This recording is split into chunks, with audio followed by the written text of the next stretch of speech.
আল্লাহ নবী সাল্লাল্লাহু আলাইহি ওয়াসাল্লাম আমাদের সামনে রমজানের চাঁদ ওঠার আগে শাবানের শেষ লগ্নে আল্লাহর নবী আমাদের সামনে লম্বা খুতবা, লম্বা বয়ান, লম্বা ভাষণ দিয়েছেন মাহে রমজান সম্পর্কে।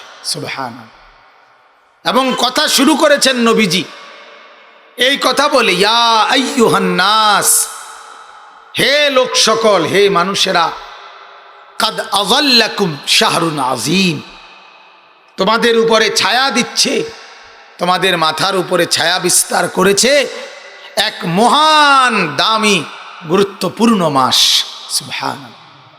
শাহরুন ইউজাদু ফীহি রিজকুল মুমিন, আল্লাহর নবী বলেন এমন মাস তোমাদের মাথার উপরে, তোমাদের সামনে, যেই মাসে আল্লাহ তাআলা মুমিনের রিজিক বাড়িয়ে দেয়।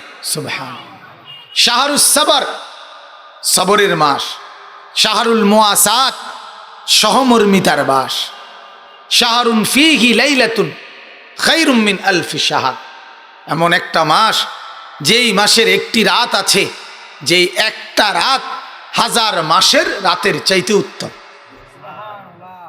সুবহানাল্লাহ। মান তাকাররাবা ফীহি বিখাসলাতিন কানা কামান আদ্দা ফরিদাতান ফীমা সিওয়াহু, নবীজি বলেন এমন এক মাস যে মাসে একটি নফল বন্দিগি, একটি নফল ইবাদত, নফল নামাজ, নফল জিকির, নফল কোরআন, নফল দান সাদকা যদি কেউ করে, আল্লাহ তাআলা সেটাকে ফরজের সমপরিমাণ বানায় দেয়।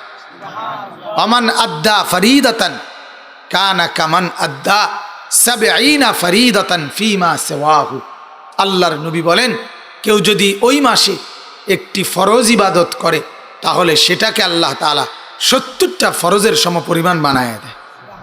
এইভাবে নবীজি শুধু বলতে থাকছেন রমজানের ফজিলত। এরপরে ইফতারের ফজিলত বলছেন। ইফতারের আল্লাহর নবী বলেন যে ব্যক্তি মান ফাত্তারা সাইমান, একজন রোজাদারকে ইফতার করাবে, আল্লাহ তাআলা তাকে ওই রোজাদারের সমপরিমাণ নেকি দান করবেন, তার রোজার পূর্ণ সওয়াব আল্লাহ তাআলা তাকে দান করবেন। ওয়ামান আশবাহা সাইমান, নবীজি বলেন যে একজন রোজাদারকে পেট ভরে খাওয়াবে, তাকে আল্লাহ তাআলা কিয়ামতের দিন আল্লাহ তাআলা তাকে তৃষ্ণার্ত বানাবে না, আল্লাহ তাআলা তাকে জান্নাতের পানি দিয়ে, হাউজে কাউসারের পানি দিয়ে মেহমানদারি করবেন, যার ফলে সে আর তৃষ্ণার্ত হবেন। সুবহানাল্লাহ। এভাবে বলতে থাকছেন, বার লম্বা হাদিস বলেছেন।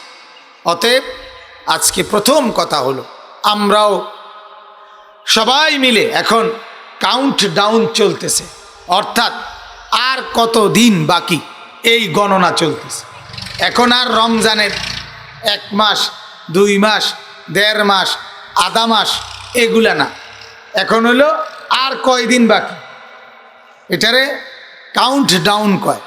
অর্থাৎ এখন শুধু কম সংখ্যাটা গণে, আর 7 দিন, আর 6 দিন, আর 5 দিন, আর 4 দিন, আর 3 দিন, আর 2 দিন, আর 1 দিন, আজ রমজান, এরকম গণা। এখন আমাদের সামনে শুধু এটাই সময়। অতএব প্রত্যেকেই আমরা গুনতে থাকি যে মাহে রমজানকে কয়দিন আসবে, আল্লাহর কাছে বলতে থাকি যায় আল্লাহ একদম কাছে চলে এসেছে, রমজানের গ্রাণ শোনা যাইতেছে, রমজানের গ্রাণ নাকে লাগছে, মাওলা এই মুহূর্তে আপনি খবরে নিয়েন না, বঞ্চিত করিয়েন না, আর কিছুদিন হায়াত ভিক্ষা দেন, রমজান পর্যন্ত পৌঁছিয়ে দেন। বলেন আমিন। রমজানের রহমত, রমজানের মাগফিরাত, রমজানের নাজাত আল্লাহ তাআলা যেন দান করে, এজন্য বেশি বেশি দোয়া করা উচিত। আল্লাহ তাআলা রমজানের চাঁদ উঠলেই আল্লাহ তাআলা বলবেন বান্দা আজ আর কোনো হিসাব নাই, হিসাব ছাড়া রহমত নাও, হিসাব ছাড়া মাগফিরাত নাও, হিসাব ছাড়া জাহান্নাম থেকে মুক্তি নাও। সুবহানাল্লাহ। আজ গুনবো না, আজ হিসাব করব না, কেবল দিতেই থাকবো, দিতেই থাকবো, দিতেই থাকবো। সুবহানাল্লাহ। এজন্য 1/70 রমজানে, শুধু এটা না, আসলে মুহাদ্দিসিন বলেন 1/70 না, রমজানের নেকি 1 হিসাব ছাড়া। 1 কত? হিসাব ছাড়া, হিসাব ছাড়া। যেমন কিতাবের মধ্যে লিখছে আরবি ভাষার 70, হ্যাঁ, এটা আধিক্য বোঝায়, অধিক বোঝায়। বাংলা ভাষার 100 যা বোঝায়। বাংলা ভাষায় 100 শব্দটি কখনো সংখ্যাও বোঝায়, কখনো আধিক্যও বোঝায়। 97, 98, 99, 100 এভাবে গুনলে 100 একটা সংখ্যা, 100। কিন্তু কথার প্রসঙ্গে মানুষ 100 শব্দটি দিয়ে অনেক বোঝায়, হিসাব ছাড়া বোঝায়। যেমন তুমি আমারে 100 বার বললেও আমি কইছি এটা শুনতাম না, শুনতামে না। এই যে 100, তোমার মতো 100 বেড়াই তাইলে আমারে কিচ্ছু করতে পারত না। এই যে 100, এই 100 কি বুঝায়? অনেক বুঝায়। এটার অর্থ এই না যে 101 জন লোক নিয়ে আসলে পারিবা, এটা নিয়ে বুঝায়। 101 বার বললে শুনমু, এটা নিয়ে বুঝায়।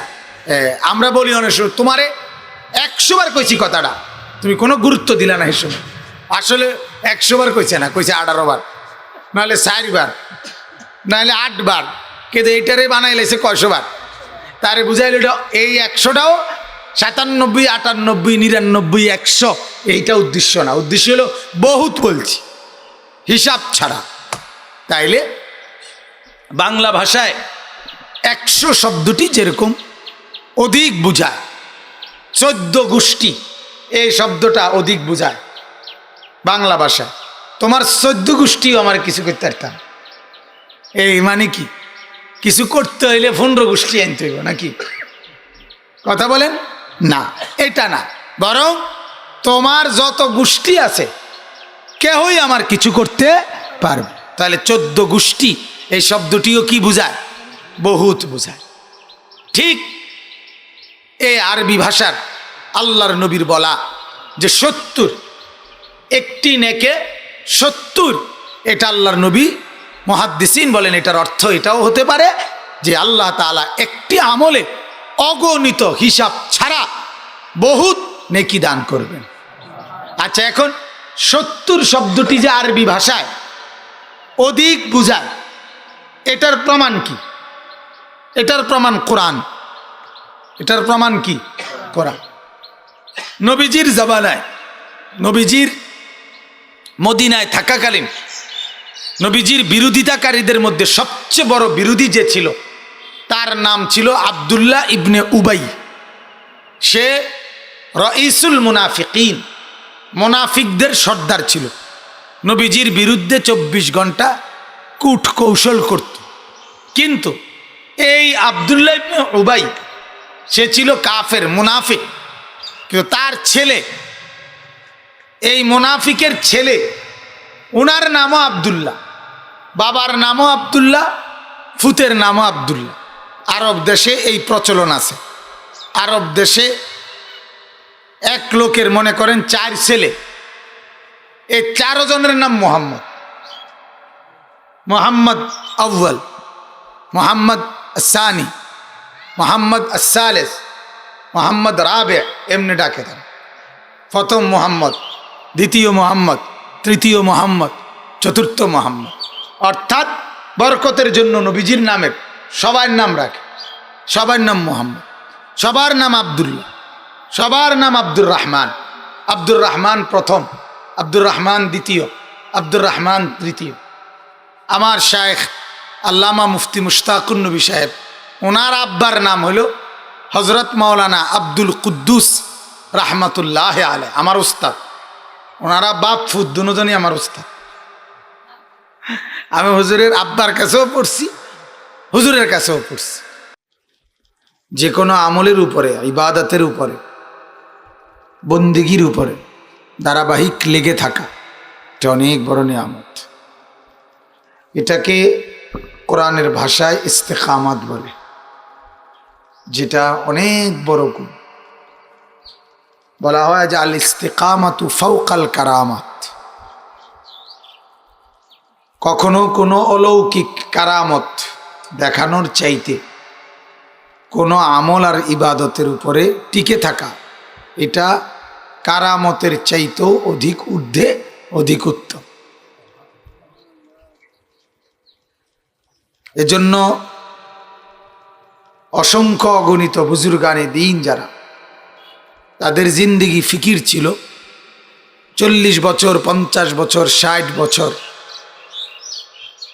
সুন্নাতের উপরে, আমলের উপরে লাগাতার টিকে থাকা।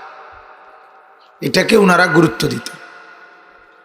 কোনো কিতাবে, পৃথিবীর কোনো কিতাবে এই কথা নাই যে কেউ পীর হইতে হইলে, আল্লাহর ওলি হইতে হইলে, হক্কানি বুজুর্গ হইতে হইলে তার কোনো কারামত দরকার, অলৌকিক কিছু দেখানো দরকার। মনে করেন বেড়ারে বেড়ি বানাই লেছে, আস্থা বেড়ি বেড়া বানাই লেছে, বুঝেন নাই কথা? মাছেরে গাছ বানাই লেছে, গাছেরে মাছ বানাই লেছে, এরকম অনেকে অনেক ভেলকি দেখায়। এই যে ধাপ্পা ভেলকি, এটা কখনোই জরুরি না। এমনকি সহি কারামত আল্লাহর পক্ষ থেকেই, সেটাও জরুরি না যে আপনি পীর ফিসাব, আপনার তো কোনো কেরামতিই নেই, আপনার তো কোনো অলৌকিক কিছুই নাই, না এটা জরুরি না, কোথাও এটা নাই। কোরআন এবং সুন্নাতের পাবন্দ, আল্লাহ এবং তার রসুলের হুকুমের অনুগত, তাকে আল্লাহর ওলি বলে। আল্লাযীনা আমানু ওয়া কানু ইয়াত্তাকুন। কোরআনুল কারীম আল্লাহ বলছে 2 গুণ যার মধ্যে আছে সে নিশ্চিত আল্লাহর ওলি। সুবহানাল্লাহ। 1 নাম্বার পাক্কা ঈমানওয়ালা, 2 নাম্বার সর্বদাই তাকওয়াওয়ালা। ওয়া কানু ইয়াত্তাকুন, পূর্ণ ঈমান আছে যার, সর্বদাই তাকওয়া আছে যার। তাকওয়া মানে কি? কোনো গুনাহ না হওয়া, কোনো নেক আমল ছুটে না যাওয়া।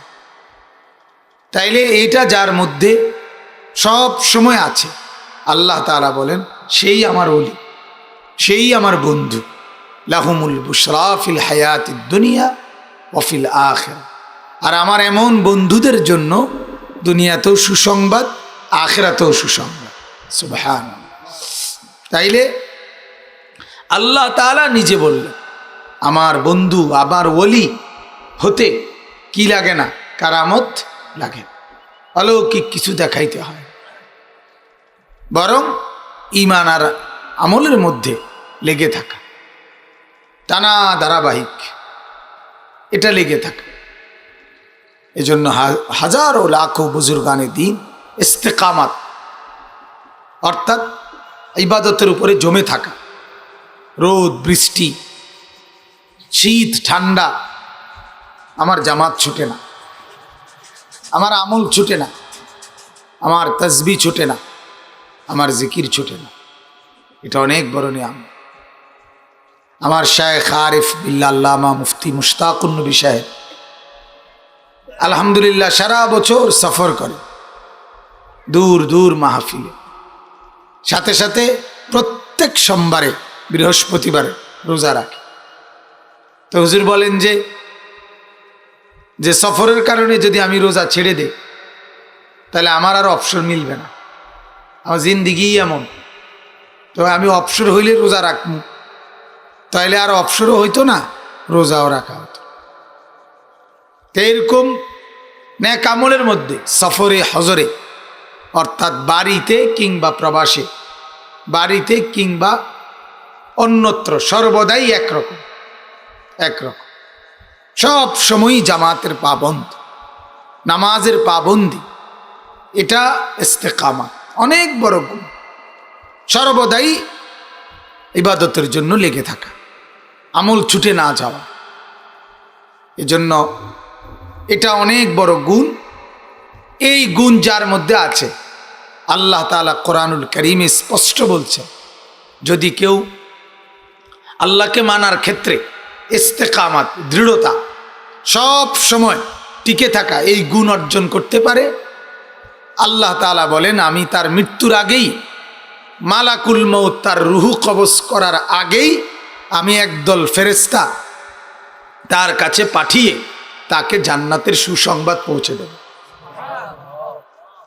ইন্নাল্লাযীনা ক্বালু রাব্বুনাল্লাহ সুম্মা ইসতাকামু, আল্লাহ তাআলা বলেন যারা বলে আমার রব আল্লাহ, আমি আমার আল্লাহকেই মানি, সুম্মা ইসতাকামু, অতঃপর এই কথার উপরে মজবুত থাকে, দৃঢ় থাকে, সর্বদাই টিকে থাকে, আল্লাহ তাআলা বলেন তাতানাজ্জালু আলাইহিমুল মালাইকা, আল্লাহর ফেরেশতারা তার মৃত্যুর সময় তার কাছে নাজিল হয়, এসে তাকে বলে আল্লাহ তাখাফু, আপনি কোনো ভয় পাবেন না, ওয়ালা তাহজানু, কোনো চিন্তাও করবেন না, ওয়া আবশিরু বিল জান্নাতিল্লাতী কুনতুম তুআদুন, নেক আমলের বিনিময়ে যে জান্নাত দিবে আল্লাহ ওয়াদা দিছিল, আমরা আসছি আপনাকে সেই সুসংবাদ জানাইতে যে আপনার জন্য জান্নাত আবশ্যক হয়ে গেছে, আপনি জান্নাত পেয়ে গেছেন, আপনার জন্য জান্নাত বরাদ্দ হয়ে গেছে।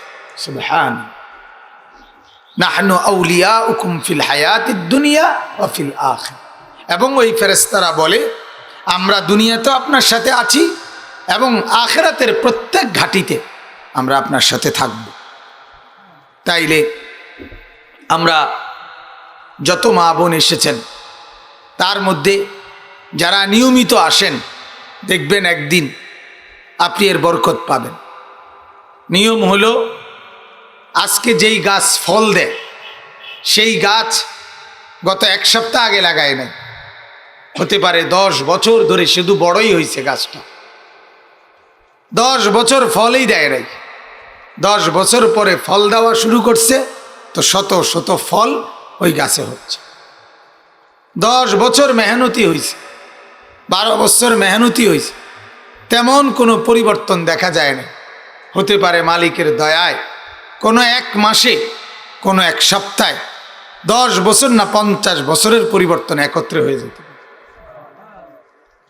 এজন্য ঈমান আমলের কোনো মেহনত, নেক কাজের কোনো মেহনত বৃথা যায় না, যেতেই পারে না, হতেই পারে না। কেউ জিকির করলো অথচ এটা মাইট যাবে, এটা হইতে পারে। কেউ তাসবিহ পড়লো অথচ এটা বৃথা যাবে, হতেই পারে।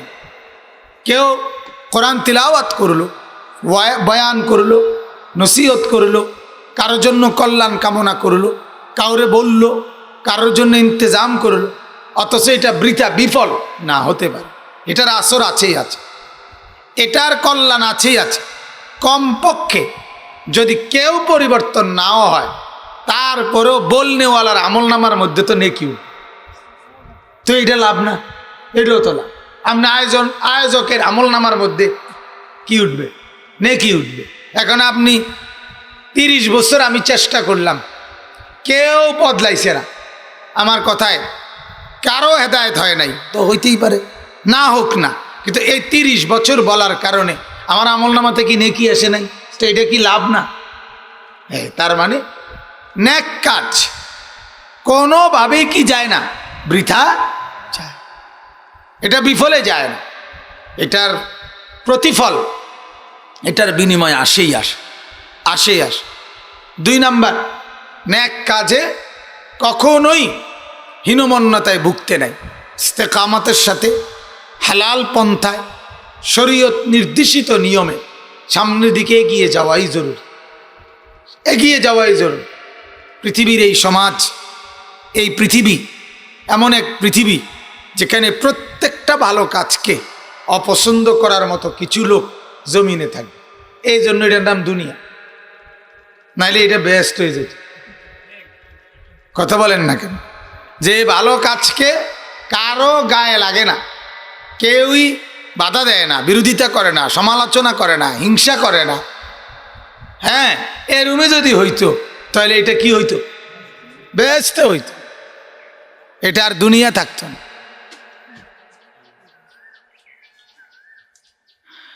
এ কারণে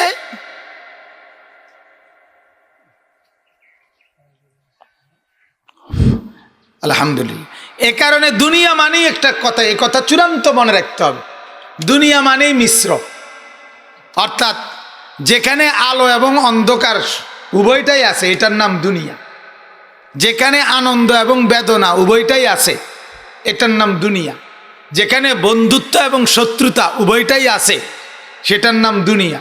যেখানে আন্তরিকতা এবং হিংসা দোনোটাই আছে, এটার নাম দুনিয়া। যেখানে হালাল এবং হারাম দোনোটাই আছে, এটার নাম দুনিয়া।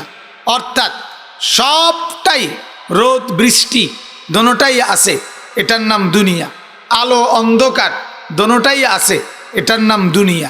দিন এবং রাত দোনোটাই আছে, এটার নাম দুনিয়া। কিন্তু সব আনন্দ, এটার নাম জান্নাত। সব বেদনা, এটার নাম জাহান্নাম। সব বন্ধুত্ব, এটার নাম জান্নাত। সব শত্রুতা, এটার নাম জাহান্নাম। সব আন্তরিকতা, এটার নাম জান্নাত। সব বিরোধিতা, এটার নাম জাহান্নাম। কথা বোঝেন না? তাহলে কি বোঝা গেল? দুনিয়া মানেই হলো আমাকে এটা মাথায় নিয়ে চলতে হবে। এই আমার শৈলবালা, এ আবার মাথা ব্যথা করে, ঠিক না? এর নাম কি? দুনিয়া। এই আরামসে বিরিয়ানি খাইলাম, অনেক কিছু খাইলাম, এরপরে বদনা লইয়া বাথরুমে আসা যাওয়া, ঠিকই না? বল, ফ্লাজিল ট্যাবলেট ওর সেলাই, হ্যাঁ, তাইলে এর নাম দুনিয়া। এই সুখ, এই দুঃখ, এই আনন্দ, এই বেদন, এই অস্থিরতা, পেরেশানি, আবার স্বস্তি, হাসি, উভয়টা নিয়েই দুনিয়া। অতএব যতজন এসেছেন, আমরা যারা আসতে পারি এবং আমরা যারা আয়োজন করি, প্রত্যেকের ভিতরে ইস্তেকামাত চাই, দৃঢ়তা। আমার 17 বছরের কাছাকাছি হবে আমার এই বয়ান নসিহত, আল্লাহর কথা বলার বয়স।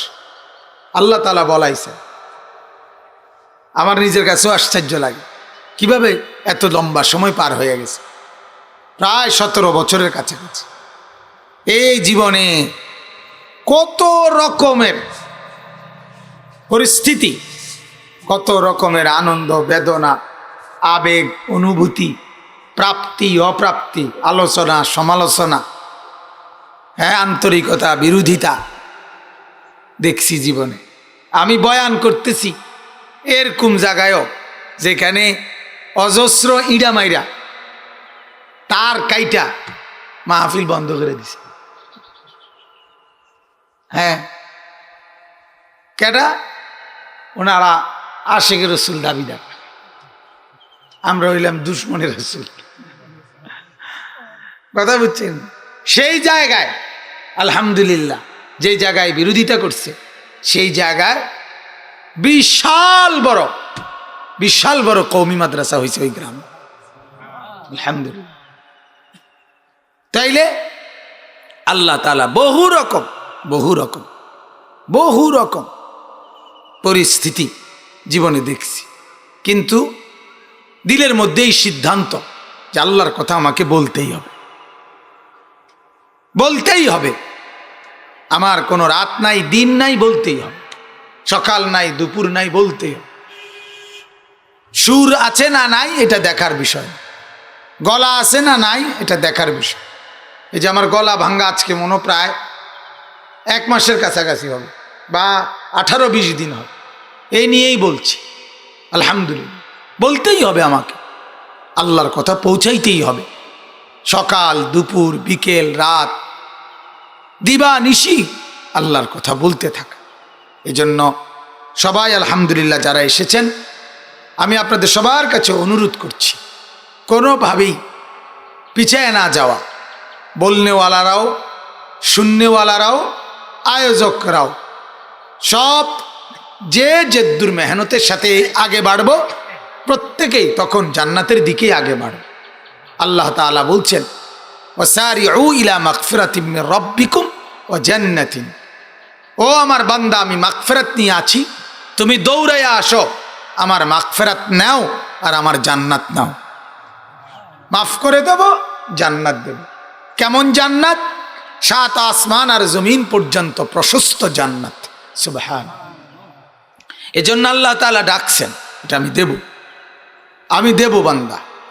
আল্লাহ তাআলা আমাদের এই কুড়াখাল পূর্বপাড়া মুন্সিবাড়ির নজরুল সহ তার সাথে আরো কয়েকজন নওজোয়ান ভাই, ওনারা প্রতি মাসেই কষ্ট করে এই আয়োজনটা করে, ফিকির করে। আল্লাহ তাআলা তাদের জিন্দিগির মধ্যে বরকত দান করুক। আজকে দেখতে দেখতে ওই দেবিদ্বার থেকে দোস্তরা, বন্ধুরা তাদের পিবি বাচ্চা পরিবার নিয়েই এসেছেন। তাইলে এটা তো মালিকের ইচ্ছা, আল্লাহ তাআলার দয়া ছাড়া আর কিছু। এজন্য আল্লাহ চাইলে ছোট্ট মজলিস একদিন বড় হয়ে যেতে পারে। আল্লাহ তাআলা কবুল করেন, তৌফিক দেন। আর বড় হোক বা ছোট হোক, এটা নিয়ে কোনো টেনশন নেই, এটা নিয়ে কোনো মাথা ব্যথা নেই। আমি একজন হোক আর 100 জন হোক, এই নিয়ে আমি ব্যক্তিগতভাবে কোনো টেনশন করি না। কারণ আমার দায়িত্ব মনে করি, আমি বুঝি একজন হলেও আমাকে বলতে হবে, 1 লাখ হলেও আমাকে কি করতে হবে, বলতে হবে। বলেন আলহামদুলিল্লাহ। সম্মানিতা মা ও বোনেরা, আমরা প্রত্যেকেই এই মুহূর্তে সর্বত্র আলহামদুলিল্লাহ উলামায়ে কেরাম, প্রতিদিন যত ওয়াজ মাহফিল হচ্ছে, সবার মুখে আলোচনার একটাই বিষয়, মাহে রমজান। বলেন আলহামদুলিল্লাহ। এটা একটা সুন্নত, ইবাদতের মৌসুম যেটা সামনে আসে, ওর আগেই ওই ইবাদত সম্পর্কে খুতবা দেওয়া, ওই ইবাদত সম্পর্কে কথা বলা, ওই ইবাদত সম্পর্কে দিক নির্দেশনা দেওয়া, এটা নবীজির সুন্নাত, নবীজির একটা আমল। হযরতে সালমান ফারসি রাদিয়াল্লাহু তাআলা আনহু বলেন, আল্লাহ নবী সাল্লাল্লাহু আলাইহি ওয়াসাল্লাম আমাদের সামনে রমজানের চাঁদ ওঠার আগে শাবানের শেষ লগ্নে আল্লাহর নবী আমাদের সামনে লম্বা খুতবা, লম্বা বয়ান, লম্বা ভাষণ দিয়েছেন মাহে রমজান সম্পর্কে। সুবহানাল্লাহ। এবং কথা শুরু করেছেন নবীজি এই কথা বলে, ইয়া আইয়ুহান নাস, হে লোক সকল, হে মানুষেরা, কাদ আযাল্লাকুম শাহরুন আযীম, তোমাদের উপরে ছায়া দিচ্ছে, তোমাদের মাথার উপরে ছায়া বিস্তার করেছে এক মহান দামি গুরুত্বপূর্ণ মাস। সুবহানাল্লাহ। শাহরুন ইউজাদু ফীহি রিজকুল মুমিন, আল্লাহর নবী বলেন এমন মাস তোমাদের মাথার উপরে, তোমাদের সামনে, যেই মাসে আল্লাহ তাআলা মুমিনের রিজিক বাড়িয়ে দেয়। সুবহানাল্লাহ। শাহরুস সাবর, সবরের মাস। শাহরুল মুআসাত, সহমর্মিতার মাস।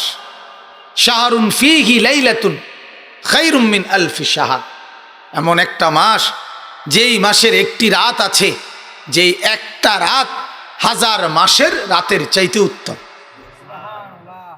সুবহানাল্লাহ। মান তাকাররাবা ফীহি বিখাসলাতিন কানা কামান আদ্দা ফরিদাতান ফীমা সিওয়াহু, নবীজি বলেন এমন এক মাস যে মাসে একটি নফল বন্দিগি, একটি নফল ইবাদত, নফল নামাজ, নফল জিকির, নফল কোরআন, নফল দান সাদকা যদি কেউ করে, আল্লাহ তাআলা সেটাকে ফরজের সমপরিমাণ বানায় দেয়।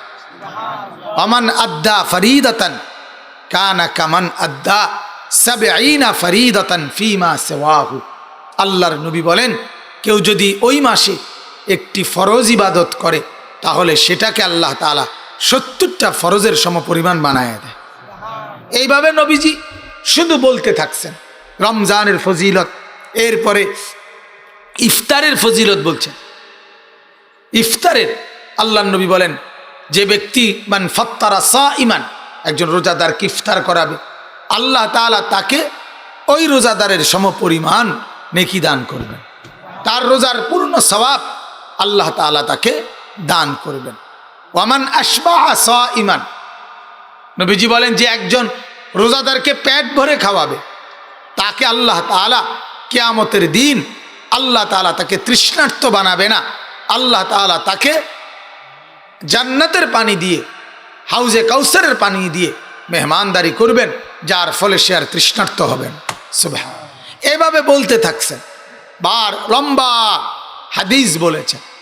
অতএব আজকে প্রথম কথা হলো, আমরাও সবাই মিলে এখন কাউন্ট ডাউন চলতেছে, অর্থাৎ আর কত দিন বাকি এই গণনা চলতেছে। এখন আর রমজানের 1 মাস, 2 মাস, 1.5 মাস, আধা মাস এগুলা না, এখন হলো আর কয়দিন বাকি, এটারে কাউন্ট ডাউন কয়। অর্থাৎ এখন শুধু কম সংখ্যাটা গণে, আর 7 দিন, আর 6 দিন, আর 5 দিন, আর 4 দিন, আর 3 দিন, আর 2 দিন, আর 1 দিন, আজ রমজান। এরকম গণা। এখন আমাদের সামনে শুধু এটাই সময়। অতএব প্রত্যেকেই আমরা গুনতে থাকি যে মাহে রমজানকে কয়দিন আসবে, আল্লাহর কাছে বলতে থাকি, যায় আল্লাহ একদম কাছে চলে এসেছে, রমজানের গ্রাণ শোনা যাইতেছে, রমজানের গ্রাণ নাকে লাগছে, মাওলা এই মুহূর্তে আপনি খবরে নিয়েন না, বঞ্চিত করিয়েন না, আর কিছুদিন হায়াত ভিক্ষা দেন, রমজান পর্যন্ত পৌঁছিয়ে দেন। বলেন আমিন। রমজানের রহমত, রমজানের মাগফিরাত, রমজানের নাজাত আল্লাহ তাআলা যেন দান করে, এই জন্য বেশি বেশি দোয়া করা উচিত।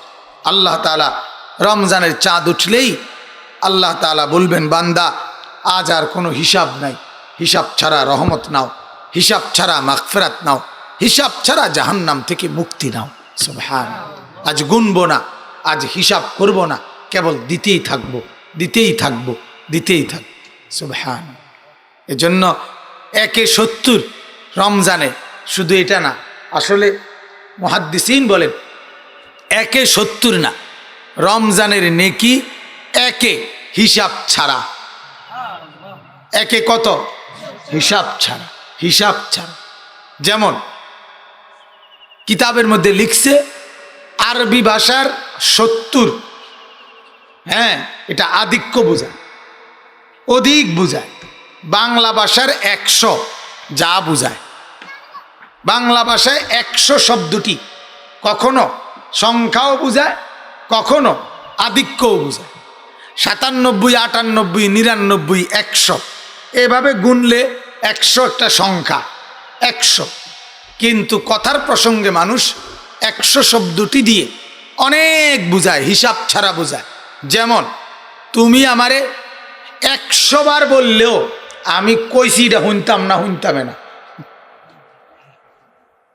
এই যে 100, তোমার মতো 100 বেড়াই তাইলে আমারে কিচ্ছু করতে পারত না। এই যে 100, এই 100 কি বুঝায়? অনেক বুঝায়। এটার অর্থ এই না যে 101 জন লোক নিয়ে আসলে পারিবা, এটা নিয়ে বুঝায়। 101 বার বললে শুনমু, এটা নিয়ে বুঝায়। আমরা বলি অনেক সময়, তোমারে 100 বার কইছি কথাটা, তুমি কোনো গুরুত্ব দিলা না। এই সময় আসলে 100 বার কইছে না, কইছে 18 বার, নাহলে 4 বার, নাহলে 8 বার। কিন্তু এইটারে বানাই লাইছে 100 বার, তারে বুঝাইল এই 100টাও 97, 98, 99, 100 এইটা উদ্দেশ্য না। উদ্দেশ্য হলো বহুত বলছি, হিসাব ছাড়া। তাইলে বাংলা ভাষায় 100 শব্দটি যেরকম অধিক বুঝায়, 14 গোষ্ঠী এই শব্দটা অধিক বুঝায় বাংলা ভাষায়। তোমার 14 গোষ্ঠীও আমার কিছু করতে পারতাম। এই মানে কি? কিছু করতে হইলে 15 গোষ্ঠী আনতে হইব নাকি? কথা বলেন না, এটা না। বরং তোমার যত গোষ্ঠী আছে কেউই আমার কিছু করতে পারবে। তাহলে 14 গোষ্ঠী এই শব্দটিও কি বুঝায়? বহুত বুঝায়। ঠিক এই আরবি ভাষার আল্লাহর নবীর বলা যে 70, একটি নেকে 70, এটা আল্লাহর নবী মুহাদ্দিসিন বলেন এটার অর্থ এটাও হতে পারে যে আল্লাহ তাআলা একটি আমলে অগণিত হিসাব ছাড়া বহুত নেকি দান করবেন। আচ্ছা, এখন 70 শব্দটি যে আরবি ভাষায় অধিক বুঝায়, এটার প্রমাণ কি? এটার প্রমাণ কোরআন। এটার প্রমাণ কি? কোরআন। নবীজির জামানায়, নবীজির মদিনায় থাকাকালীন নবীজির বিরোধিতাকারীদের মধ্যে সবচেয়ে বড় বিরোধী যে ছিল তার নাম ছিল আব্দুল্লাহ ইবনে উবাই। সে রাইসুল মুনাফিকিন, মুনাফিকদের সর্দার ছিল। নবীজির বিরুদ্ধে 24 ঘন্টা কূট কৌশল করত। কিন্তু এই আব্দুল্লাহ ইবনে উবাই সে ছিল কাফের, মুনাফিক। কিন্তু তার ছেলে, এই মুনাফিকের ছেলে, ওনার নামও আব্দুল্লাহ, বাবার নামও আব্দুল্লাহ, ফুতের নামও আব্দুল্লাহ। আরব দেশে এই প্রচলন আছে। আরব দেশে এক লোকের মনে করেন 4 ছেলে, এই 4 জনের নাম মোহাম্মদ। মোহাম্মদ আউ্বাল, মোহাম্মদ সানি, মোহাম্মদ আসসালেস, মোহাম্মদ রাবে, এমনি ডাকে তারা। প্রথম মোহাম্মদ, দ্বিতীয় মোহাম্মদ, তৃতীয় মোহাম্মদ, চতুর্থ মোহাম্মদ। অর্থাৎ বরকতের জন্য নবীজির নামের সবার নাম রাখে। সবার নাম মোহাম্মদ, সবার নাম আবদুল্লাহ, সবার নাম আব্দুর রহমান। আব্দুর রহমান প্রথম, আব্দুর রহমান দ্বিতীয়, আব্দুর রহমান তৃতীয়। আমার শায়েখ আল্লামা মুফতি মুশতাকুন নবী সাহেব, ওনার আব্বার নাম হলো হজরত মাওলানা আব্দুল কুদ্দুস রহমতুল্লাহ আলাই, আমার উস্তাদ। ওনারা বাপ ফুদ দুজনই আমার উস্তাদ। আমি হুজুরের আব্বার কাছেও পড়ছি, হুজুরের কাছেও পড়ছি। মজার কথা হলো হুজুরের 4 ছেলে। নতুন করে কিছুদিন আগে একটা ছেলে হয়েছে, আজকে প্রায় 6-7 মাস হয়। তো এই ছেলে, হুজুরের ছেলে, উনি তার নাম রাখছে হুজুরের বাবার নাম। মানে এই বাচ্চার দাদার নাম যেটা হুবহু এই বাচ্চার নাম ওইটা, আব্দুল কুদ্দুস। হুজুরের এই নতুন ছেলের নাম হইল আব্দুল কুদ্দুস, আব্দুল কুদ্দুস ইবনে মুশতাক ইবনে আব্দুল কুদ্দুস। হ্যাঁ, তাইলে এই আব্দুল্লাহ ইবনে উবাই মুনাফিক সর্দার, তার ছেলে ছিল মুসলমান, পাক্কা ইমানদার, ওনার নামও আব্দুল্লাহ ছিল।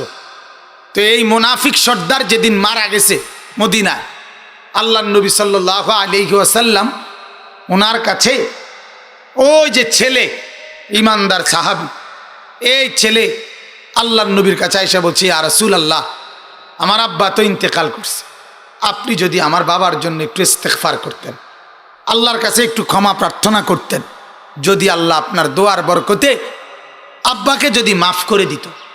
তো আল্লাহর নবী সাল্লাল্লাহু আলাইহি ওয়াসাল্লাম দোয়া করতে শুরু করছিলেন, হাত তুলছিলেন, কিন্তু আল্লাহ তাআলা স্পষ্টভাবে নিষেধ করেছেন, ও নবী, মুনাফিকের জন্য দোয়া করা আপনার জন্য সাজে না, আপনি তার জন্য দোয়া করবেন না। এরপরে আল্লাহ বলছে এই কথাটা বলার জন্য, এইখানে আছে আল্লাহ তাআলা বলছেন, নবী, ইন তাস্তাগফির লাহুম ৭০ মাররা ফালান ইয়াগফিরাল্লাহু লাহুম। আপনি মুনাফিকদের জন্য যদি আমার কাছে ৭০ বারও যদি ক্ষমা প্রার্থনা করেন, তাহলে তবুও সেটা আমি আল্লাহ তাআলা গ্রহণ করব না। তাহলে কি বোঝা গেল? ৭০ বারও যদি মুনাফিকের জন্য, বেঈমানের জন্য মাফ চান, আমি তারে কি করতাম না। এখন এই কথার দ্বারা আল্লাহ তাআলা কি বুঝাইছেন? যে ৭১ বার বললে মাফ করবেন নাকি, ৭২ বার বললে মাফ করবেন নাকি? এই এখানে বোঝা গেল আল্লাহ তাআলা এটা বুঝাইছেন, আপনি যতই বলেন, যতই চান, আমি কি করব না, মাফ করব। দুটি এই আয়াতের মধ্যে বহুত অনেক অধিক এটা বুঝাবার জন্য ব্যবহৃত হয়েছে। তাহলে অতএব রমজানের একটা ফজিলত এটা, যে রমজানের রহমত, মাগফিরাত, নাজাত, সেজদা, তসবিহ, তেলাওয়াত, জিকির, তাহাজ্জুদ, আউয়াবিন, ইশরাক, এক এক শব্দের এক একটা নেক আমলের হিসাব ছাড়া নেকি। সুবহানাল্লাহ। এজন্য আমরা প্রত্যেকে ইনশাআল্লাহ দিল থেকে প্রস্তুতি নেই, রমজান যেন গুনাহ থেকে বেঁচে নেক আমলের মাধ্যমে কাটাইতে পারে। মারা বিশেষভাবে আমি আপনাদের কাছে এবার এটাকে সামনে রেখে একটা আয়াত পড়ছি, কোরআনুল কারীমের 22 নম্বর পারা 33 নম্বর সূরা, সূরায়ে আহজাব। এই সূরার 34 নম্বর আয়াত, একটা ছোট্ট আয়াত।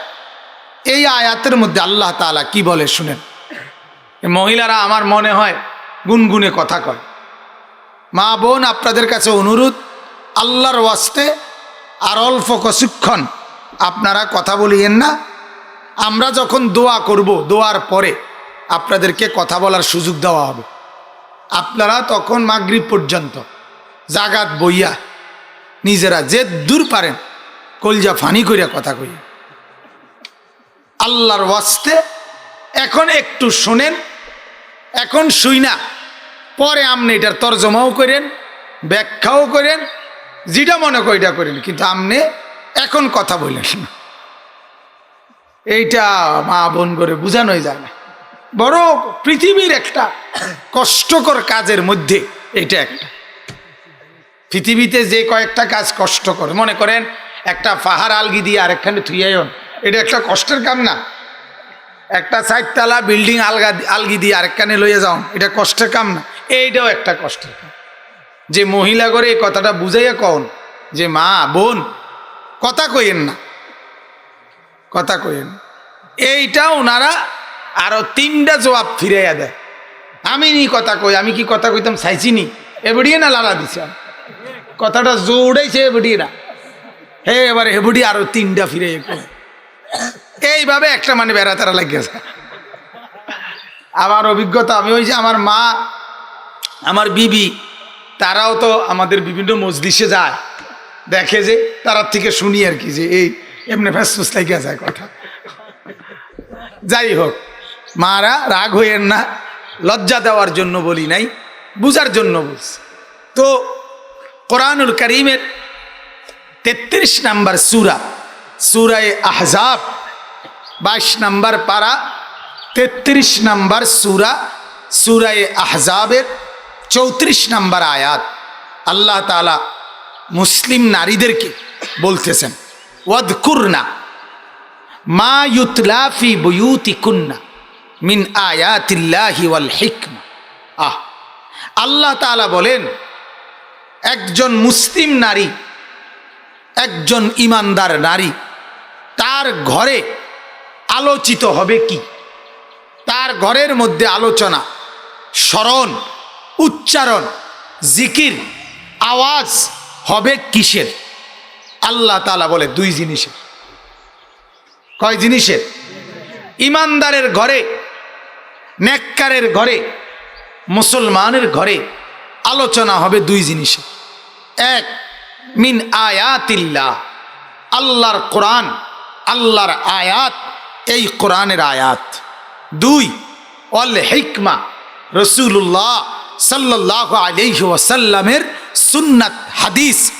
এই কোরআন এবং সুন্নাহ, কোরআনের কথা, হাদিসের কথা, কোরআনের জিকির, হাদিসের জিকির, কোরআনের আলোচনা, হাদিসের আলোচনা, আল্লাহর কথা, রসুলের কথা, এটাই হবে মুমিনের ঘরে আলোচনার বিষয়, আলোচনার বিষয়বস্তু, পর্যালোচনা, নিজেদের মধ্যে গবেষণা, নিজেদের মধ্যে বিশ্লেষণ হবে আখিরাত নিয়া, কোরআন নিয়া, হাদিস নিয়ে। এক স্বামী তার স্ত্রীর প্রথম ঘরে এসে খবর নিবে তার নামাজের, স্ত্রী তার খেয়াল রাখবে তার স্বামীর নামাজের, চরিত্রের।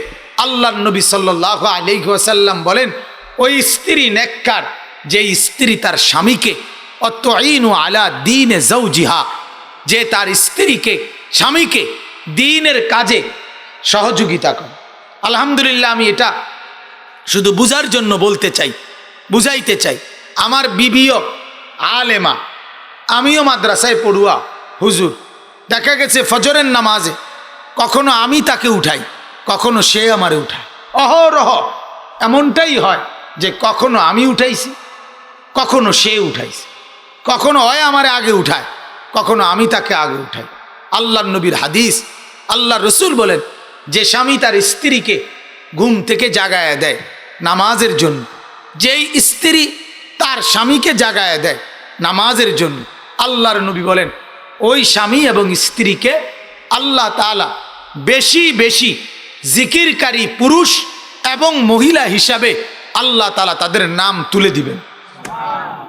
কুতিবা মিনাজ যাকিরিন আল্লাহ কাসীরান ওয়াজ যাকিরাত, ওদের নাম উঠবে, ওই স্বামী আর স্ত্রীর নাম উঠবে। অতএব আল্লাহ তাআলা এখানে বললেন, মা বোনেরা আপনারা শুনেন, মারা আপনারা শুনেন, বিবিরা আপনারা শুনেন, যে আপনাদের ঘরে, আপনারা ঘরের জিম্মাদার, আপনারা ঘরের বন্দী না, নারী ঘরের বন্দী না, নারী ঘরের ভৃত্য না, নারী ঘরের চাকর না, নারী ঘরের দাসী না, নারী ঘরের জিম্মাদার। জিম্মাদার ঘরের জিম্মাদার, নারী ঘরের পাহারাদার, নারী ঘরের পুরা ম্যানেজমেন্টের জিম্মাদার, দায়িত্ব। ইসলাম কোথাও নারীকে ঘরের দাসী বলে না, ঘরের বাঁধি বলে না, কোথাও বলে নাই, কোথাও বলেন, কোথাও বলেন। আল্লাহ তাআলা কিংবা আল্লাহর নবী কখনোই এ কথা বলেন। বহু মহিলা ওই কাফেরদের কথা, বেঈমানের কথা, টেলিভিশনের কথা, দুনিয়ার অসভ্যদের কথা শুনে মনে করে যে ঘরে থাকতে বললেই সেটা পরাধীনতা, ঘরে থাকতে বললেই এটা আপনার বন্দী। না না, প্রত্যেককে প্রত্যেকের কর্মক্ষেত্রে কাজে লাগানো এটাই যুক্তিসঙ্গত কথা। যার কর্মক্ষেত্র যেটা না, রাজমিস্ত্রিরে কাঠমিস্ত্রির কামে লাগানো মূর্খতা, কাঠমিস্ত্রিরে রাজমিস্ত্রির কামে লাগানো মূর্খতা। এটা কি না, জ্ঞানের কথা হইতে পারে না। ডাক্তাররে ইঞ্জিনিয়ারের কথা বলা, ইঞ্জিনিয়ারকে ডাক্তারি করতে বলা, এটা বেকুবি ছাড়া, বোকামি ছাড়া আর কিছু না। অতএব আল্লাহ তাআলা কাজ বন্টন করে দিছে। পুরুষ তুমি কাজ করো বাহিরে, নারী তুমি কাজ করো ঘরে। এটা আল্লাহর বন্টন, এটাই যুক্তিসঙ্গত, এটাই স্বাভাবিক, এটাই সৃষ্টিগত, এটা শারীরিক গঠন। যদি নারী আর পুরুষের উভয়ের কর্মক্ষেত্র বাহির হইতো, বেড়াবেড়ি দোনোজনে যদি বাহির হইতো, তাইলে শরীরের গঠন একরকম হইতো না, আরে দুই রকম হইতো না, একই রকম হইতো, একই রকম হইতো। এজন্য আল্লাহ তাআলা কাজ বন্টন করে দিছেন। একজনকে বলছেন ঘরে, আরেকজনকে বলছেন বাহিরে। একজন ঘর সামলাবে, একজন বাহির সামলাবে। ফলে দুইয়ে মিলে দুনিয়াটা সুন্দর হবে, মজাদার হবে। এজন্য তো বলতেছি, যেই স্বামী স্ত্রীকে দ্বীনের কাজে সহযোগিতা করে, যেই স্ত্রী স্বামীকে দ্বীনের কাজে সহযোগিতা করে, আল্লাহর নবী বলেন তারা নেককার, তারা দ্বীনদার, তারা ফরহেজগার। অতএব এই আয়াতের মধ্যে এই কথা বলা হয়েছে। আল্লাহ তাআলা বলেন ইমানদারের ঘরে, ও নারীরা তোমাদের ঘরে তোমাদের অবস্থানের জায়গায় আলোচিত হবে দুইটা, একটা হলো আল্লাহর কিতাব, আরেকটা হলো হিকমত মানে রসুলের হাদিস, কোরআন এবং সুন্নাহ। ছেলেটার ব্যাপারে এক মা ঘরে ফিকির করবে তার নামাজ, মেয়েটার ব্যাপারে ফিকির করবে মা তার পর্দা, তার স্বামীর ব্যাপারে ফিকির করবে তার স্বামীর হালাল উপার্জন। যে স্বামী, যেই মহিলা তার স্বামীর রোজগারের দিকে খেয়াল রাখেন। হেউড়ির কথা হইল জিডা আইনা দে আমার রান্ধনে ধর, আমি জোশ করে দিয়ে দেব, আমি রান্দা না দেব। এবারে এতে বেটা আপনার জীবিত আনুক, নলে মরা মুরকা আনুক, হালাল আনুক অথবা হারাম আনুক, আরে সুদের আনুক অথবা হালাল রোজগারের আনুক। মরা মুরগি এটা যদি অপছন্দনীয় হয়, ঘৃণিত হয় মরা, তাইলে সুদের টাকা, হারামের টাকা দিয়ে আনা বাজার, এটা আরো নিকৃষ্ট, আরো নিকৃষ্ট, আরো নিকৃষ্ট, আরো নিকৃষ্ট। সুদের টাকার বাজার, ঘুষের টাকার বাজার, অবৈধ রোজগারের বাজার, এটা আরো জঘন্য, এটা আরো দুর্গন্ধ, এটা আরো নিকৃষ্ট। তাইলে এখানে কোরআন এবং সুন্নাহ কেবল আলোচিত হবে, আলোচিত হবে। এটাই হলো ইমানদারের ঘর, এটাই হলো মুসলমানের ঘর, এটাই হলো নেককারের ঘর। তাহলে আমার মা, আমি আপনাদের কাছে অনুরোধ করলাম, এই আয়াত বলতেছে আমাদেরকে যে একজন নারীকে আল্লাহ তাআলা বলছে, তুমি ইমানদার নারী, তোমার ঘরে ডিউটি, তোমার ঘরে পড়ার মতো, বলার মতো, আলোচনার মতো বিষয় দুইটা, একটা কোরআন আর একটা হাদিস, একটা আল্লাহর কথা আর একটা রসুলের কথা। এই দুই কথাই হবে ইমানদার নারী তোমার আলোচনা, তোমার জিকির, তোমার স্মরণ, তোমার পর্যালোচনা, এটার বিষয়। আল্লাহ তাআলা বলেন ইন্নাল্লাহা কানা লাতীফান খাবীরা। আল্লাহ তাআলা বলেন নিশ্চয়ই আল্লাহ বড় সূক্ষ্মদর্শী এবং সব কিছুর খবর রাখনেওয়ালা। অর্থাৎ একেবারে চিকন কথা যেটা, একেবারে গোপন বিষয় যেটা, আল্লাহ বলেন গোপন থেকে গোপন আড়াল থেকে আড়াল আমি আল্লাহ সেটাও দেখি, সেটাও জানি, কারণ আমি হলাম লতিফ, আমি সূক্ষ্ম বিষয় জাননেওয়াল। তুমি তাকাইয়া রয়েছো আরেক দিকে, কিন্তু চোখ মারছো আরেক দিকে, আল্লাহ বলে আমি এটা বুঝছি। কথা বোঝেন নাই? তুমি তাকাইয়া তার দিকে চাইয়া হাসি দিছ, সে মনে করছে তুমি হাসি দিছ, আসলে তুমি তারে বেটকি দিছ, তিরস্কারের জন্য দিছ। আল্লাহ বলেন ওইটা মানুষটা না বুঝতে পারে, আমি বুঝি, আমি বুঝি। তুমি তাকে হাতের ইঙ্গিতে কি করতে চাইছো, কি বলতে চাইছো, আল্লাহ বলেন আমি বুঝি। ইয়ালামু খাইনাতাল আয়ুন ওয়া মা তুখফিস সুদূর। আল্লাহ তাআলা বলেন চোখের চাহনিতে, চোখের খেয়ানত যে করে আমি এটা জানি, অন্তরে কি গোপন রাখে আমি তাও জানি। তাহলে আমাকে আড়াল করবা কেন? আল্লাহকে আড়াল করার কোনো সুযোগ আছে কি? কোনো সুযোগ। অতএব আল্লাহ তাআলা এখানে আমাদেরকে এই কথাটা বললেন। তাইলে এই আয়াতের আলোকে আমি আপনাদের কাছে এবার বিশ্লেষণ করতে চাই। এই কথাটা একজন মুসলমানের ঘরে মুসলিম নারী কর্তৃক আলোচিত হবে কোরআন হাদিস, আলোচনা হবে ওই ঘরে, আওয়াজ হবে ওই ঘরে জিকিরের, আওয়াজ হবে ওই ঘরের কোরআন তেলাওয়াতের, আওয়াজ হবে ওই ঘরে আল্লাহ পাকের কাছে কান্নাকাটি রোনাজারে। আহা আশ্চর্য! শুনেন এক ছোট্ট ঘটনা। হজরত ওমর রাদিয়াল্লাহু তাআলা আনহুর জামানায় একদিন রাত গভীরে হজরতে ওমর হাঁটতেছে, হাঁটতেছে আর হাঁটতেছে, হঠাৎ করে তিনি দেখতে পেলেন এক মহিলা, এক বৃদ্ধা নারী এক ঘরের ভিতরে চরকি সুতা কাটতেছে আর গুনগুন করে শের আরবি কবিতা পড়তেছে, শের পড়তেছে।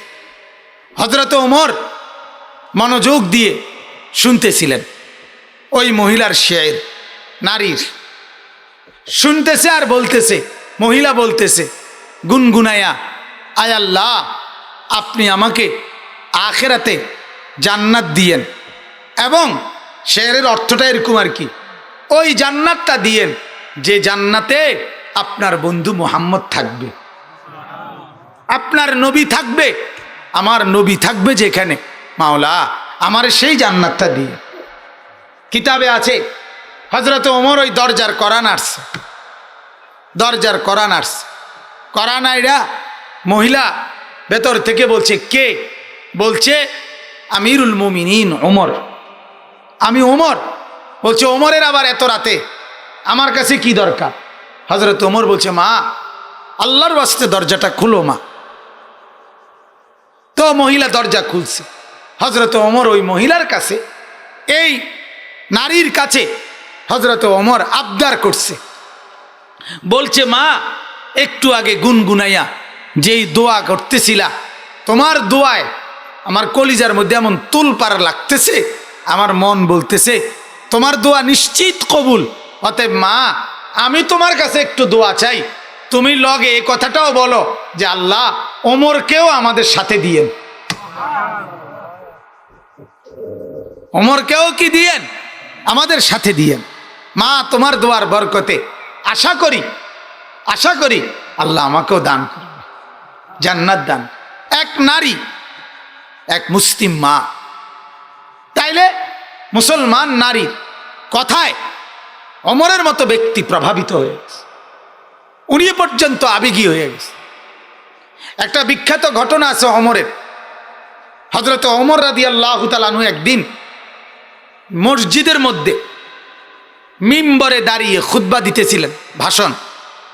তো ভাষণের এক পর্যায়ে ওমর রাদিয়াল্লাহু তাআলা আনহু বললেন, মহিলাদের বিবাহের মহর সর্বাবস্থায় সকলের জন্য, ধনী গরিব নির্বিশেষে সবার জন্য মোহর কম হওয়া উচিত।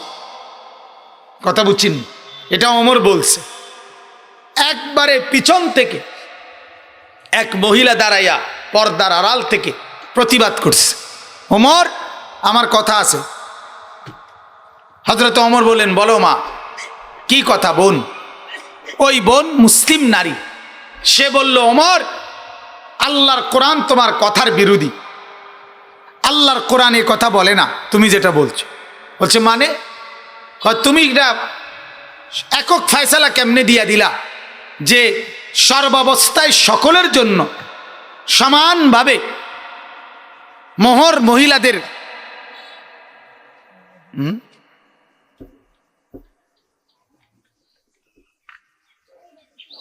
ফ্যান এটা দেখে আমার একটা কথা মনে হয়েছে। আমাদের হজরত বেলা ওই ভদ্রলোক জিজ্ঞাসা করতেছে, হুজুর রাত্রে কোনো কষ্ট পাইছেননি, গরম লাগছিনি, কোনো ফ্যানের বাতাস লাগছিনি? পরে হুজুরে বলতেছে, কয় যে আমার মাথার কাছে যে একটা ফ্যান ছিল, এই কথাটা আমার জেহেনে, আমার ধারণা মানে জেহেনে ছিল যে আমার এখানে একটা ফ্যান আছে, কিন্তু আমার গায়ে কোনো বাতাস লাগছে না। বোঝেন নাই কথাটা? এই কথাটাই শুধু আমার সান্ত্বনা ছিল যে এনে একটা কি আছে, বাকি আমার গায়ে কোনো কি লাগে নাই। আজকে এই দুঃখের কথা আমার মনে হয়েছে, এইটা দেখে মনে হয়েছে যে যাক, এটা তো সান্ত্বনা যে এটা একটা কি জিনিস, ফ্যান ঘুরতে আছে, কিন্তু আমার গায়ে এই পর্যন্ত কোনো কি লাগে নাই। তাইলে দেখেন, আমরা কথা শেষ করতে হবে। তো ওই মহিলা বলল, আল্লাহ তাআলা কোরআনুল কারীমের মধ্যে বলছেন যে ওমর, আল্লাহ কোরআনে বলছে কোন স্বামী যদি স্ত্রীকে তালাক দিয়ে দেয়, তাহলে ওই তালাক প্রাপ্তা মহিলাকে ইতিপূর্বে যদি সে একেবারে স্তূপ আকারে ওয়া আতাইতুম ইহদাহুন্না কিনতারান, একেবারে স্বর্ণরৌপ্যের স্তূপ, স্তূপ বুঝেন তো, থুপ, এরকম স্বর্ণরৌপ্যের স্তূপও যদি মোহর হিসাবে দেয়, এরপরে যদি কোনোদিন তালাক দিয়ে ফেলে, আল্লাহ তাআলা বলে ফালা তাখুযু মিনহু শাইআন, তাহলে ওই পুরুষ মোহর যতই দক না কেন, ওই পুরুষ ওই মহিলা থেকে মোহরের কোনো টাকা স্বর্ণ ফেরত নিতে পারবে না। তো মহিলা বলতেছে, ওমর, এই কথার দ্বারা বোঝা যায় একজন পুরুষ ইচ্ছা করলে মহিলাকে অনেক স্বর্ণরৌপ্য কি দিতে পারে, মোহর দিতে পারে। কাজে তুমি যে বললা মোহর কমই হইতে হয়, এটা ভুল। হায়, কিতাবে আছে, লারা দিয়ার বাহিটা বরবাদ করছে। তখন ফ্যান লাগতো না, ফ্যান তো ঘুরছেই, মাশাআল্লাহ, ফ্যানের চেষ্টা ফ্যানে করছে, ঠিক নি কথা, ফ্যান তো আর জান দিয়ে লেতে পারে না।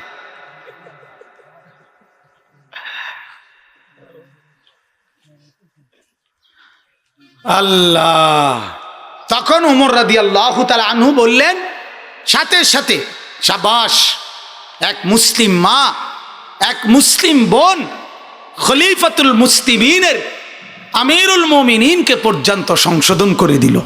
সুবহানাল্লাহ, ওমর গ্রহণ করে নিছে ওই মহিলার কথা যে হ্যাঁ মা, তোমারটাই ঠিক, তোমারটাই ঠিক কথা। তাইলে বোঝা গেল একজন মুসলিম নারী, আল্লাহ তাআলা এটাই চাচ্ছিলেন, মুসলমান নারী কোরআন পড়বে, মুসলমান নারী হাদিস পড়বে, মুসলমান নারী কোরআন জানবে, মুসলমান নারী হাদিস জানবে, মুসলমান নারী কোরআন হাদিসের মাসআলা জানবে, দিন শরীয়ত মানবে, পালন করবে। আল্লাহর কসম মা, এটা ছিল মুসলমানের কথা। আজ আমরা এমন মা বোন আমাদের সংসারে অনেক, যারা এই কথা ডাইরেক্ট বলে দেয়, আমার বেড়া যা বাজার করে আনে, এটা আনলে রান্দি, না আনলে রান্দি না, হেতের ফুতাই জিফুত, এগুলা মানুষ হইলে হোক, না হইলে ন হোক, আমারে কইছে ভাত তরকারি রাঁধতাম, আমি ভাত তরকারি রাঁধতে আসি, শেষ কথা। এই কথা বলে নিজের দায়িত্বকে কি করে ফেলে, এড়ায় ফেলে। না, অসম্ভব কথা, এটা হতে পারে না। একজন মুসলিম নারীকে আল্লাহর নবী বলছে, ওয়াল মারআতু রাইয়াতুন ফি বাইতি যাওজিহা ওয়া ওয়ালাদিহি, এটা স্পষ্ট হাদিস। নবীজি বলছেন একজন মুসলিম নারীর কমপক্ষে দুইটা দায়িত্ব। এক নম্বর দায়িত্ব, যেই স্বামীর ঘরে সে থাকে, ওই স্বামীর ঘরের একেবারে প্রতিটা আসবাবপত্র, একেবারে একটা লবণের বাটি, একটা জগ বাটি, একটা সামান্য সুই সুতাও সংরক্ষণ করা, হেফাজত করা, নজর রাখা, তদারকি করা, এটা স্ত্রীর দায়িত্ব। এটা নবীজি বলছে, ফি বাইতে জাওজিহা। 2 নাম্বার, এই স্বামীর গর্ভে ঘরে এই মহিলার গর্ভে যতজন সন্তান, আল্লাহর নবী বলছে এই সন্তানদেরকে দিন শিখানো, আল্লাহ চিনানো, আখিরাত চিনানো, কালেমা চিনানো, পরকাল চিনানো। আল্লাহর নবী বলছে এটা ওই ঘরের বিবির দায়িত্ব, ওই ঘরের মহিলার দায়িত্ব, মহিলার দায়িত্ব। এই বাচ্চাটা স্কুলে ভর্তি হবে, মাদ্রাসায় ভর্তি হবে 6 বছরে, 7 বছরে, তাহলে বাচ্চাটা তো কথা বলা শুরু করে 2 বছরেই। তাইলে যদি 6 বছরেও বাচ্চাটা কোথাও ভর্তি হয়, তাইলে 2 থেকে 6 এই 4টা বছর, এই 4 বছর তাইলে তার দায়িত্ব কার? যদি এ সময় কোনো দায়িত্বশীল না থাকে, তাহলে এই 4 বছর কি বাচ্চাটা গরু ছাগলের মতো হাঁটবে না? আজকে দুর্ভাগা মারা 2 বছরের, 3 বছরের, 4 বছরের বাচ্চাকে কিছুই শিখায় না, বরং বাচ্চার হাতেও বড় একটা মোবাইল তুলে দিয়া তার হাতে দিয়ে দিছে মোবাইল। তুই বাবা মোবাইল টিপো, গেমস খেলো, কার্টুন দেখো, নাটক দেখো, সিনেমা দেখো, বোঝো কিংবা না বোঝো, যা মন চা তাই করো। আর উনার সময় ব্যয় হইতে আছে ওই ড্রেসিং টেবিলে একবার পাউডার, আবার দুইয়া লাইছে, আবার ফেয়ার অ্যান্ড লাভলি, আবার দুইয়া লাইছে, আবার মেকআপ, আবার দুইয়া লাইছে। এই ঘন্টায় ঘন্টায় এটা ধোয়, আবার মাখে, আবার ধোয়, আবার মাখে। এই এক ডিউটি। টেলিভিশন, বাজার, মার্কেট, শপিং, এই 3 জিনিস, নাটক, সিনেমা, টেলিভিশন দেখা, একবারে ড্রেসিং টেবিলে সাজগোজ করা, বাজারে বাজারে টোটো টোটো করে ঘোরা, এই 3 কামে জিন্দিগি শেষ। বাচ্চাও বরবাদ, ছেলেও বরবাদ, মেয়েও বরবাদ, সংসারও বরবাদ। নাউজুবিল্লাহ। এজন্য এটা মনে রাখা চাই মা, আজকে আমার এটাই সবক। আজকে আপনারা 2 কথা আমি বললাম, এক কথা হলো মুসলমান নারী, আপনি মুসলমান মহিলা, আরে আপনি মুসলমান বলার পর কোরআন পারেন না, আপনি কি ডকের মুসলমান? আপনার কে কইছে মুসলমান কইতে না? আপনি বেডিতে না কইবেন? কথা বলেন না কেন? আপনি কইবেন আমি হুদা বেডিতে না, আপনি মুসলমান মহিলা হইছেন কইবেন? কথা বলেন। আপনি মুসলিম নারী হইলেন কেমনে? আমনে এক এক মানুষ এক এক জাত, আমনে এক জাত, আপনি বেডিয়েতের জাত, আমরা বেড হইতের জাত, এই শেষারি আর কি? তো আপনি মুসলমান পরিচয় দিলে কোরআন জানতে হবে, আপনি মুসলমান পরিচয় দিলে সেজদা দিতে হবে, আপনি মুসলমান পরিচয় দিলে রসুলকে চিনতে হবে, নবীর হাদিস মানতে হবে, সুন্নত মানতে হবে। না তো আপনি কীর্তন বলবেন মুসলমান। মুসলমান পরিচয় কি দিয়া হয়? পাউডার দিয়া? মুসলমান পরিচয় দিয়া সোফা দিয়া? যার ঘরে 1 সেট সোফা আছে তারা মুসলমান? কথা কয় না। যাদের ঘরে একটা ডাইনিং টেবিল, 6টা চেয়ার আছে এরা মুসলমান? যাদের ঘরে একটা 4টা রুম, 3টা বাথরুম আছে এরা মুসলমান? তাহলে মুসলমান কাকে বলে? মুসলমান তো সেজদাকে বলে, মুসলমান গোলামিকে বলে, মুসলমান বন্দিগিকে বলে, মুসলমান ইবাদতকে বলে, মুসলমান আল্লাহকে মানাকে বলে, রসুল মানাকে বলে। অতএব আমি অনুরোধ করছি, এটা মায়েরা নিজেদের জীবন রহম করেন, নিজেদের জীবনের উপরে দয়া করেন, শিখেন, এটা মানেন, এটা ভাবেন। একজন মা হলেও ভাবেন, একজন বোন হলেও ভাবেন। 2 নাম্বার কথা হলো মুসলমানের ঘরে, এটাই শেষ কথা, মুসলমানের ঘরে আওয়াজ হবে কিসের? কোরআনের, হাদিসের। আল্লাহর কোরআন এটা বলল, অথচ আজ মুসলমানের ঘরে সকাল থেকে নিয়ে রাত 12টা পর্যন্ত আওয়াজ হয় টেলিভিশনের, নর্তকীর, সিনেমার, নাচের, গানের, হ্যাঁ, ওই নায়িকার কথা, নায়কের কথা, অ্যাডভার্টাইজের কথা, এই সমস্ত নাফরমানের কথা। মুসলমানের ঘর বিরান, ঘর কাল বাইতিল খারিব। আল্লাহর নবী বলেছে, যেই ঘরে জিকির নাই, যেই ঘরে তেলাওয়াত নাই, যেই ঘরে সেজদা নাই, যেই ঘরে আল্লাহর স্মরণ নাই, আল্লাহর কসম মা, নবী বলছে মাসালুল বাইতিল্লাযী লা ইউযকারু ফীহি কাল বাইতিল খারিব। আল্লাহর নবী বলছে যে ঘরে আল্লাহর স্মরণ হয় না, আল্লাহর জিকির হয় না, বন্দিগি হয় না, নামাজ হয় না, সেজদা হয় না, কোরআন তিলাওয়াত হয় না, আল্লাহর নবী বলছে ওই ঘর আলগা বাড়ি, সারা বাড়ি। সারা বাড়ি কি বাড়ি? সারা বাড়ি। সারা বাড়িতে মানুষ থাকে না, কুত্তা থাকে, কুত্তা। সারা বাড়িতে বিড়াল থাকে, সারা বাড়িতে সাপ থাকে, সারা বাড়িতে বিচ্ছু থাকে, সারা বাড়িতে কেচ্চা থাকে, সারা বাড়িতে ব্যাঙ থাকে, সারা বাড়িতে টিকটিকি থাকে, সারা বাড়িতে ইন্দুর থাকে, সারা বাড়িতে মশামাছি থাকে। মানুষ থাকে না, মানুষ থাকে না। তাহলে যে ঘরওয়ালারা ফজরের নামাজ পড়ে না, এই ঘরে মানুষ নাই। এই ঘরে কি নাই? মানুষ নাই। ওই ঘরে মানুষ নেই, সোজা কথা। অতএব এটাই আমার দুইটা কথা। এক কথা, মা, আপনি মুসলিম হলে আপনার পরিচয় হবে আপনি কোরআন পারেন, আপনি হাদিস পারেন, কোরআন মানেন, হাদিস মানেন। আর দুই নাম্বার, আপনার ঘর যদি মুসলমানের ঘর হয়, সে ঘরে আল্লাহর কোরআনের আওয়াজ হইতে হবে, সে ঘরে মাওলা পাকের জিকিরের আওয়াজ হইতে হবে, রসুল্লাহর হাদিসের মুজাকারা, নবীর হাদিসের তালিম, কিতাবের তালিম হইতে হবে, জিন্দিগির তালিম হইতে হবে, আমলের তালিম হইতে হবে। শুধুই বইয়া বইয়া টেলিভিশন দেখা, সাজগোজ করা, বা তরকারি খাওয়া, আর এই বাজার সাজার এডির হিসাব বলা, এগুলোর নাম মুসলমানের ঘর না।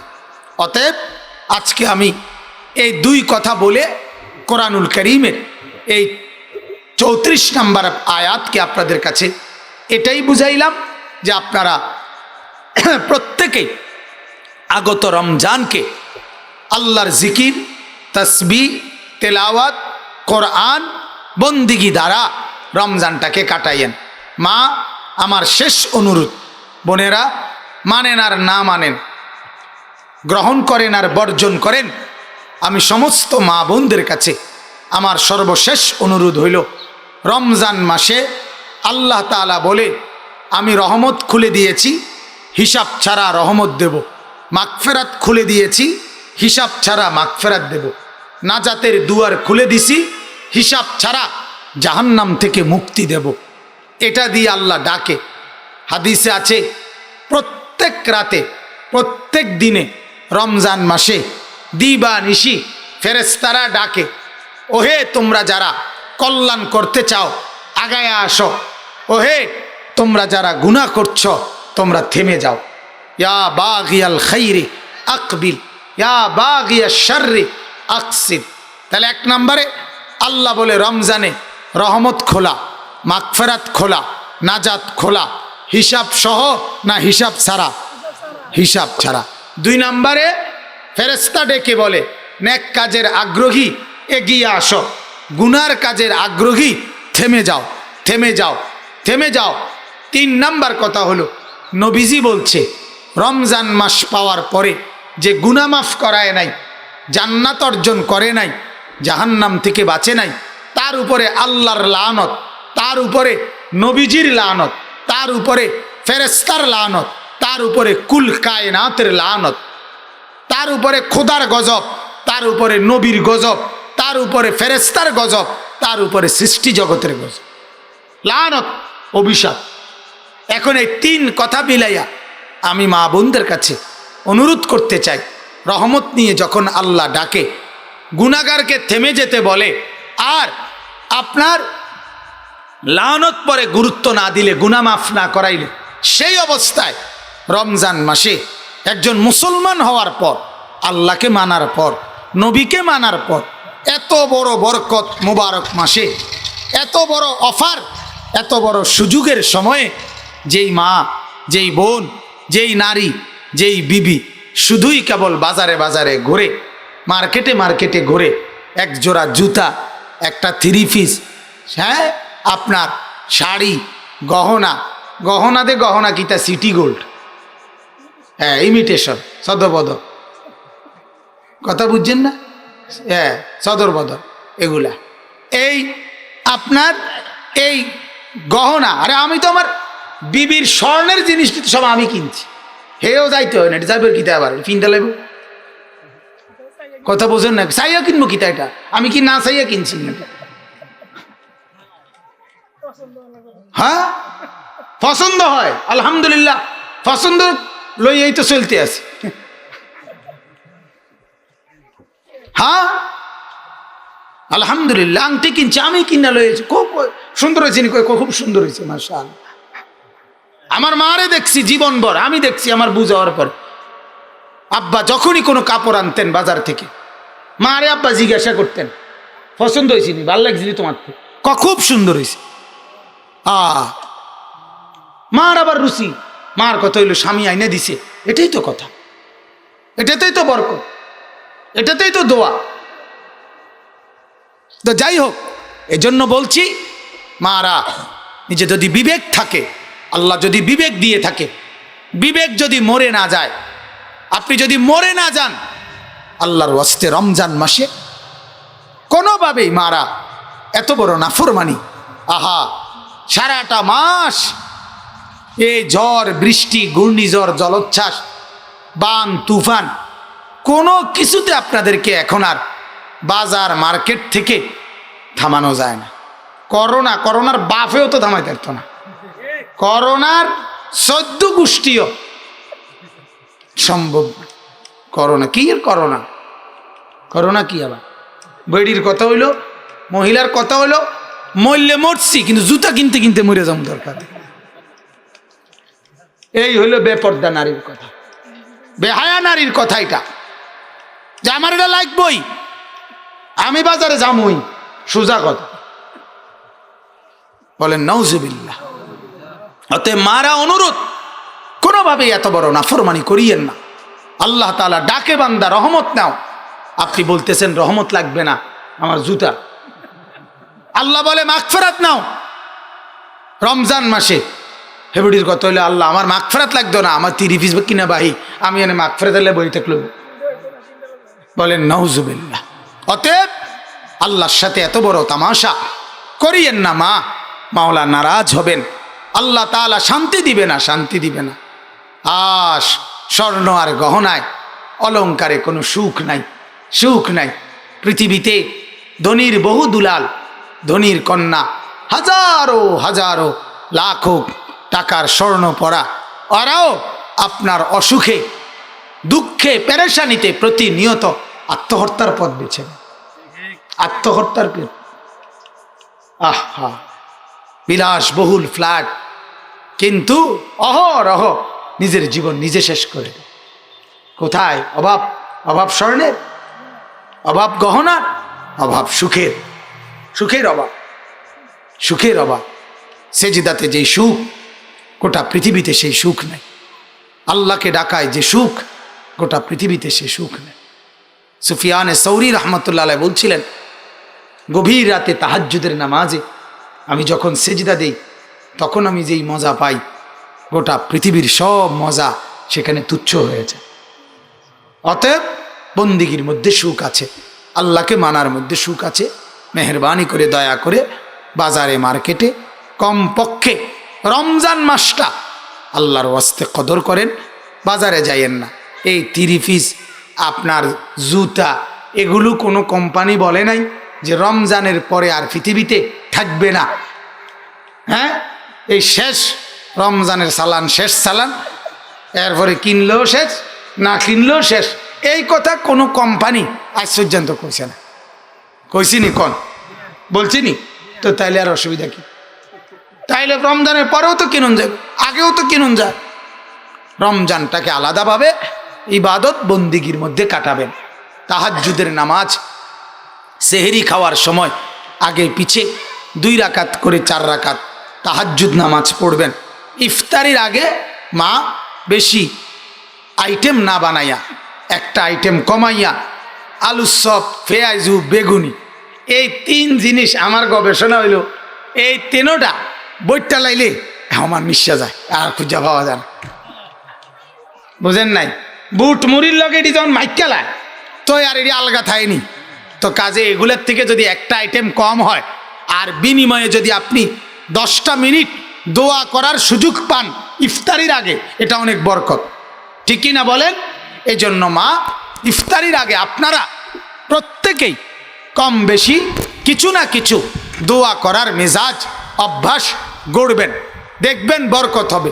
আপনারও আখেরাত দরকার, আপনারও পরকাল দরকার মা, আপনারও আলাদা কবর। স্বামীর কবরে আপনি যাবেন না মা, বাবার কবরে আপনি যাইতেন না, ছেলের কবরে আপনি যাবেন না, আপনি আপনার কবরে যাইবেন, আপনার নিজের কবরে, নিজের কবরে, নিজের কবর। অতএব একটু দোয়া নিজেরা করেন, একটু কোরআন নিজে পড়েন, জিকির করেন, আল্লাহকে ডাইকেন। রমজান মাসে অন্যান্য ব্যস্ততা কমিয়ে আখেরাতের বন্দিগি বাড়াবার চেষ্টা করেন। আল্লাহ তাআলা মা বোন যারা এসেছেন, শক্ত কথা যদি বলে থাকি আমারে মাফ করে দিয়েন, আপনাদের মহব্বতে বলছি, আসলে আপনাদের আখেরাতের আশায় বলেছি। আল্লাহ তাআলা আমাদের সবাইকে তৌফিক দান, কবুল করেন। আজকের এই ইসলাহি মজলিসে আল্লাহ তাআলা বরকত দান করেন। আমরা দোয়া করি, সবাই দোয়া করেন। আলহামদুলিল্লাহি রাব্বিল আলামিন।